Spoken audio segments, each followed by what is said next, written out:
안녕하세요. 미국 주식으로 짜내기 미주부입니다.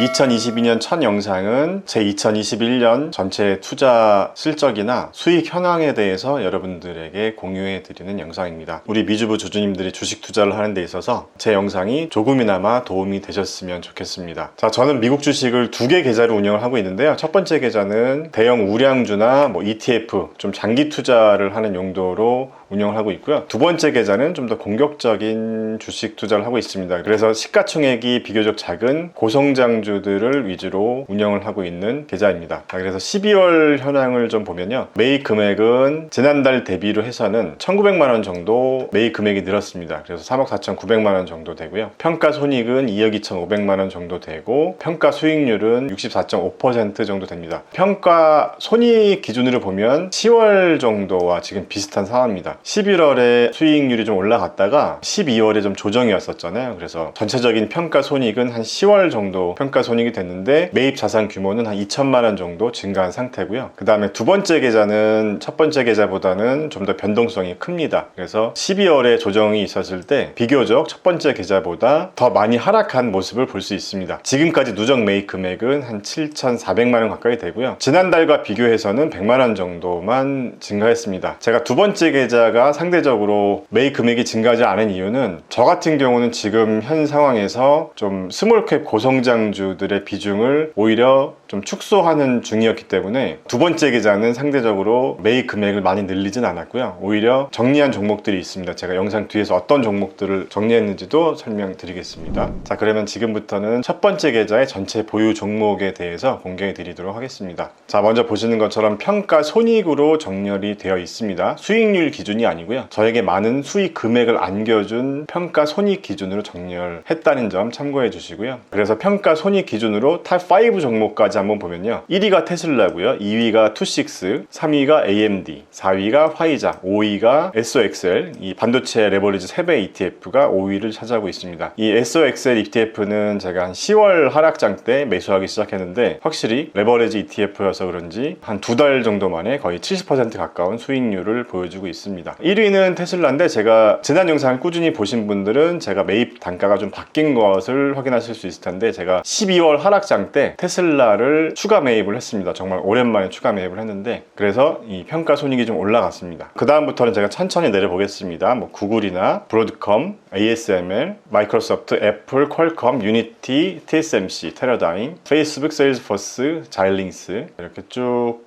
종목들을 확인하실 수 있고요. 자, 지금부터는 수익 금액이 마이너스인 종목들인데요. 먼저 어웨이 ETF는 여행 산업에 투자하는 ETF인데 오미크론 이슈가 발생하고 나서 뭐 항공이나 여행 쪽이 많이 좀 하락했습니다. 그래서 원래는 수익 구간에 있었는데 이 어웨이 ETF는 손실 구간으로 좀 떨어졌고요. 저는 그래도 어웨이 ETF가 하락할 때 좀 더 담았습니다. 그래서 보유 비중이 좀 더 올라갔고요. 그 다음에 ARKX 우주 산업에 투자하는 이 아크인베스트 ETF인데 이 종목도 좀 재미없는 지금 종목입니다. 그래서 계속 18불에서 20불 사이에서 거의 뭐 박스권인 상태고 아무래도 이제 우주산업 분야는 아직까지는 우리 피부에 좀 와닿진 않는 것 같습니다. 이 성장성에 대한 기대감이 다른 4차 산업혁명 키워드들에 비해서 그래서 그냥 일단은 보유하고 있고요. 뭐 나녹스도 뭐 소량이니까 그냥 보유하고 있습니다. 나녹스 같은 경우도 아직 실적이 없는 기업이라고 볼 수 있죠. 그래서 일단은 좀 금액이 크지 않기 때문에 두고 볼 생각이고요. 자, 그리고 ARKK ETF가 올해 좀 많이 안 좋았죠. 저 같은 경우도 ARKK 수익률이 계속 좋았다가 최근 몇 개월 사이에는 지금 손실 구간으로 바뀌었습니다. 하지만 매도할 생각은 없습니다. 자, 그 다음에 아멜이나 슈레딩거, 뭐 스퀘어, 그 다음 ARKG ETF. 지금 첫 번째 계좌 같은 경우에서도 좀 고성장주, 좀 하이 밸류에이션이었었던 종목들이 많이 손실 구간에 있습니다. 아무래도 이제 이 고성장주들 같은 경우는 이 성장성의 변화가 있을 때 밸류에이션이 굉장히 많이 하락할 수가 있기 때문에 성장주에 투자를 원하시는 분들은 전체 자산에서 좀 작은 비중만 투자하시는 것을 추천드리고요. 저 같은 경우도 전체 포트폴리오에서 한 30% 이내만 좀 고성장주에 투자를 하려고 하고 있었거든요. 그래서 지난 12월 하락장 때 좀 저는 개인적으로 좀 대형 우량주들을 위주로 많이 살려고 노력을 했는데요. 제가 어떤 종목들을 매수했는지도 공개를 해드리도록 하겠습니다. 자, 그 다음에 두 번째 계좌 내역을 한번 보면요. 수익 금액이 가장 좋은 종목은 경우는 마이크론 테크놀로지입니다. 사실 이 마이크론 테크놀로지는 첫 번째 계좌에서 제가 매수를 했어야 되는데 잘못한 것 같아요. 이런 좀 우량 기업들은 첫 번째 계좌에서 관리를 해야 되는데 잘못 샀습니다. 자, 그 다음에 수익률 2위 기업은 아이온큐고요. 자, 그 다음에 3위는 로블록스, 네 번째가 C3AI인데 C3AI 같은 경우도 제가 매도한 다음에 재매수했다고 말씀드렸잖아요. 양도세 부분 때문에 원래는 손실 구간인 종목인데 제가 매도 후에 다시 재매수를 했기 때문에 지금 평가손익이 플러스인 것으로 나오지만 실질적으로는 손실 구간이라고 보시면 되고요. 나머지 이 텔라닥 같은 경우도 제가 양도세 부분 때문에 매도 후 재매수했다고 말씀드렸었던 종목입니다. 자, 지금부터는 손실 구간인 종목들인데요. 오퍼페이드 솔루션이 제가 매수하고 나서 주가가 괜찮았다가 최근 며칠 사이에 다시 급락을 했는데 이 부분은 좀 점검을 해봐야 될 것 같습니다. 저는 개인적으로 성장성 대비 6, 7불대에서 매수하는 거는 괜찮다고 생각을 했었는데 최근에 좀 주가가 많이 하락했거든요. 그래서 어떤 악재가 있는 건지 좀 봐야 될 것 같고요. 팔란티어 같은 기업도 최근에는 좀 노잼인 상태죠. 18불에서 계속 좀 못 올라가고 있는 상황이고요. 소너그룹 같은 경우는 제가 영상에서 다뤘었고 그냥 소량 매수를 좀 해봤습니다. 다른 전기차 기업들에 비해서는 상대적으로 좀 저렴한 것 같고 아직까지는 좀 더 상승 여력이 있지 않을까 싶어서 조금만 사봤습니다. 개인적으로 크게 뭐 선호한다기보다는 그냥 주가 구간대가 좀 괜찮지 않을까 해서 좀 사본 건데 한 10% 이상 좀 빠진 상태입니다. 자, 그 다음에 마지막으로 TPGI 같은 경우는 미국의 전기차 충전 기업인 EV박스랑 이제 스펙 합병이 논의 중인데 지금 좀 불투명한 상황이죠. 그래서 좀 주가가 10불 아래에서 좀 움직이지 않고 있는 상황이라고 보시면 됩니다. 자, 그러면 지금부터는 국내 주식 계좌도 공유를 해드리겠습니다. 국내 주식 같은 경우는 제가 2차전지 섹터에만 지금 투자를 하고 있었고요. 최근에 SKC를 추가했습니다. SKC도 제가 영상에서 한번 다뤘었던 기업이죠. 그 2차전지에 들어가는 동박 관련주로 2022년에 좀 유망한 걸로 제 개인적으로도 판단했기 때문에 SKC를 소량 매입해봤습니다. 제가 국내 주식은 크게 비중을 가져갈 생각이 없기 때문에 4차 산업혁명 유망 섹터들에 해당하는 종목들 위주로만 담아가고 있는 그런 상황이고요. 자, 그래서 전체적인 수익률은 한 47% 정도 됩니다. 코스모 신소재가 수익률이 가장 좋고요. 147%, 그 다음에 후성이 117%, 신흥 SEC가 36% 수익률이고 필옵틱스는 계속 좀 재미가 없는 그런 상황입니다. 자, 그러면 이번에는 연금저축계좌를 한번 보겠습니다. 연금저축계좌는요, 제가 2021년도에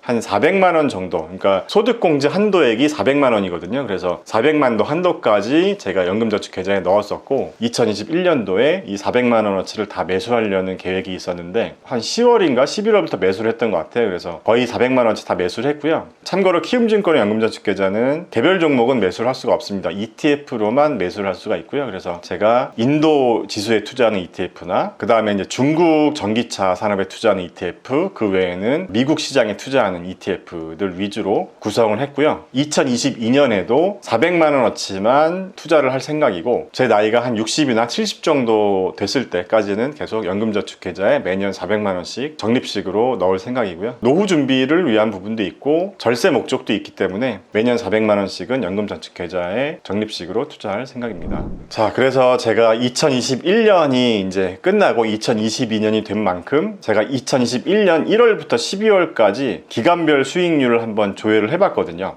그래서 이 부분까지 공유를 해드리도록 하겠습니다. 먼저 첫 번째 계좌인데요. 첫 번째 계좌 같은 경우는 2021년 1월 1일부터 2021년 12월 31일까지 이 기간별 수익률이 27.78%더라고요. 저도 사실 이쪽 메뉴는 잘 안 봤었는데 아무래도 2021년이 끝난 만큼 제 개인적으로도 좀 한 해를 결산해보자는 의미로 저도 한번 봤고요. 본 김에 여러분들에게 공유를 해드립니다. 그 다음에 두 번째 계좌, 제가 좀 공격적으로 운영하는 계좌라고 말씀드렸었죠. 2021년 1월부터 12월까지 1년 동안 기간별 수익률이 5.1% 정도 되더라고요. 그래서 스몰캡 고성장주들은 올 하반기에 좀 많이 전체적으로 좀 빠진 상황이기 때문에 상대적으로 첫 번째 계좌보다는 수익률이 좋지 않지만 제가 이제 두 번째 계좌 같은 경우도 단타를 하려는 목적으로 투자를 하는 건 아니고 장기 투자를 목적으로 앞으로 유망한 기업들을 미리 찾아서 투자해 놓는 그런 목적이기 때문에 단기 수익률이 좀 상대적으로 낮다는 부분은 개인적으로 크게 신경 쓰고 있지는 않습니다. 자, 그러면 지금부터는 제가 12월 하락장에서 매수한 종목들을 공유해 드리도록 하겠습니다. 전체적인 매수 금액은 한 39,000불 정도 매수를 했더라고요. 그래서 종목들을 먼저 보면요, 고성장주들 같은 경우는 이 정도면 그래도 바닥이지 않을까 생각되는 그 지점에서 매수를 해줬는데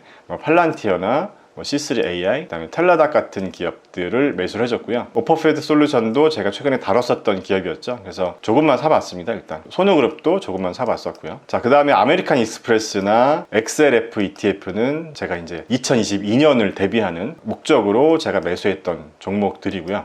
인투이티브 서지컬도 전부터 제가 계속 매수하고 싶었던 종목이었고 12월에 다시 한번 주가가 크게 좀 조정이 있었기 때문에 추가 매수를 했습니다. 그 다음에 메타버스 플랫폼 블럭, 스퀘어죠. 이런 기업들도 좀 많이 주가가 빠졌을 때 개인적으로는 좀 줍줍했다고 생각을 하고 있고요. 제가 12월 달에 좀 아쉬웠던 부분이요. 마이크로소프트나 애플, 구글, 아마존 이런 기업들을 제가 이제 추가 매수를 하려고 했었는데 매수를 못했습니다. 제가 주가가 많이 빠졌을 때 LOC로 주문을 걸어놓고 제가 잠들었는데 아쉽게도 주문이 안 됐더라고요. 그래서 좀 대형 우량주들을 12월에 매입을 많이 못했습니다. 제가 조금만 욕심을 버리고 그냥 매수를 했으면 지금 다시 주가가 상승한 상태거든요. 그래서 그냥 작은 욕심을 좀 버리면 되는데 자꾸 조금이라도 싸게 살려는 그런 욕심 때문에 대형 우량주들을 많이 못 산 게 좀 아쉽고요. 사실 어차피 제가 대형 우량주들도 장기 투자 목적이어서 사실 지금이라도 그냥 매수하면 되는데 이게 사람 마음이라는 게 조금 하락하거나 좀 떨어졌을 때 사고 싶은 그런 마음이 있잖아요. 물론 이제 그런 마음을 갖고 있다가 안 사고 이제 기다리면은 또 시간이 지났을 때 그런 종목들이 더 많이 오르기도 하죠. 주식을 공부하는 것도 중요하지만 이 매수할 때나 매도할 때 좀 과감하게 결정하는 것도 많이 중요한 것 같아요. 그리고 이제 제가 12월 달에 좀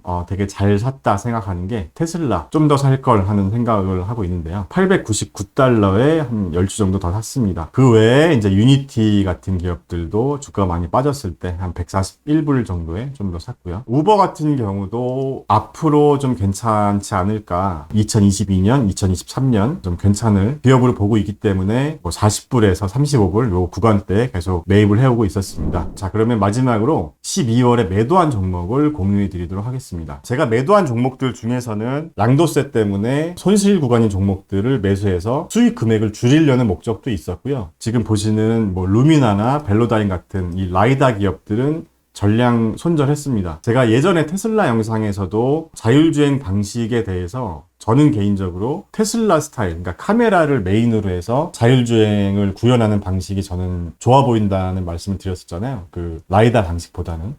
그냥 제 개인적인 견해입니다.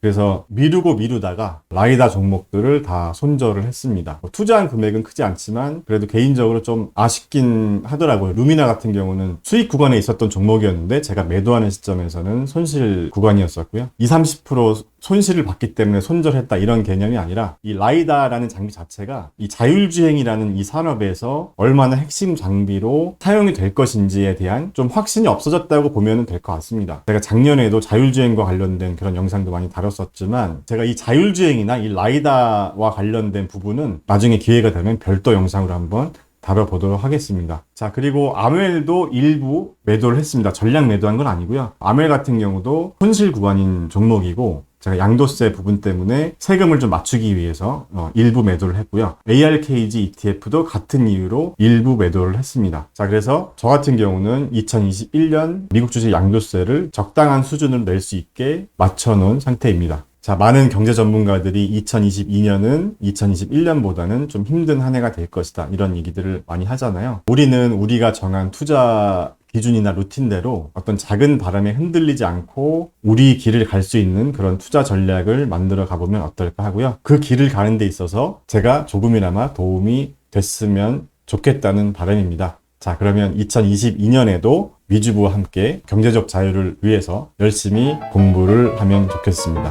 감사합니다. 미주부 채널 게시판에서는 제가 이용하고 있는 유료 정보를 공유해드리거나 종목에 대한 제 생각을 친한 지인에게 얘기하듯이 좀 더 편하게 이야기하면서 소통하는 공간입니다. 이건 비싼 것 같아요 라거나 이 정도 가격이 적당한 것 같아요 와 같은 이야기를요. 미주부 채널 가입 방법은 미주부 채널 홈에서 가입 버튼을 누르시면 됩니다. 점심 한 끼, 저녁 한 끼, 치맥 3가지 등급이 있는데요. 후원 개념이기 때문에 등급별로 다른 건 없습니다. 그리고 채널 가입을 하지 않으셔도 미주부의 모든 영상은 무료로 공개해드리고 있습니다.